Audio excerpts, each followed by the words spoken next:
Assessore Roberti, oggi parere favorevole al CAL sulla manovra di bilancio, cosa cambia per i comuni?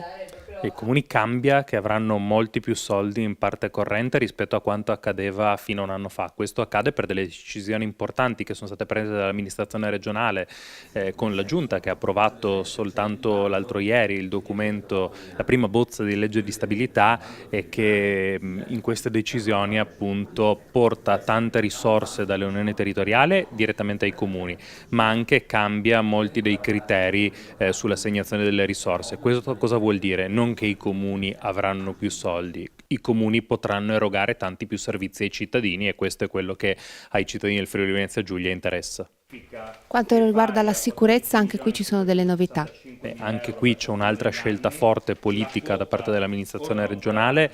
In questa prima fase i budget delle direzioni sono rimasti praticamente gli stessi, quindi sono state fatte delle scelte all'interno della direzione, ed in particolare c'è un taglio ulteriore rispetto a quanto si spendeva in passato per l'immigrazione, ma ci sono tante risorse in più per tutto quello che concerne la sicurezza sul territorio. Tanto per dare due numeri, passiamo da un 2018 in cui si è speso 2 milioni e mezzo in totale per la sicurezza a un 2019, 2020 e 2021 in cui si spenderà ogni anno oltre 6 milioni e mezzo di euro.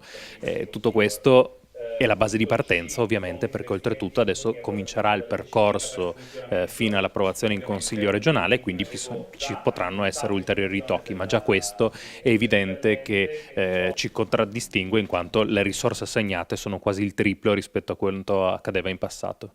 Assessore Zilli, come anticipato al CAL, oggi un provvedimento importante per lo sviluppo della montagna. Sì, un provvedimento importantissimo per le nostre realtà insediate in montagna. Infatti prevediamo l'abbattimento dell'aliquota IRAP a zero per tutti i soggetti che hanno degli stabilimenti produttivi e quindi operano in montagna, nelle zone svantaggiate del Friuli Venezia Giulia. Questa misura viene prevista anche per i professionisti che operano in montagna, perché vogliamo creare un volano davvero efficace per attrarre investimenti in montagna e per fare in modo che chi in montagna vive possa avere delle possibilità, almeno in termini fiscali, di vantaggio, di competitività. È evidente che questa misura è una misura dirompente che noi sosteniamo a tempo indeterminato, e alla quale andiamo ad aggiungere anche la previsione di IRAP zero per i nuovi insediamenti su tutto il territorio regionale. Congiuntamente sull'articolo 10 del disegno di legge.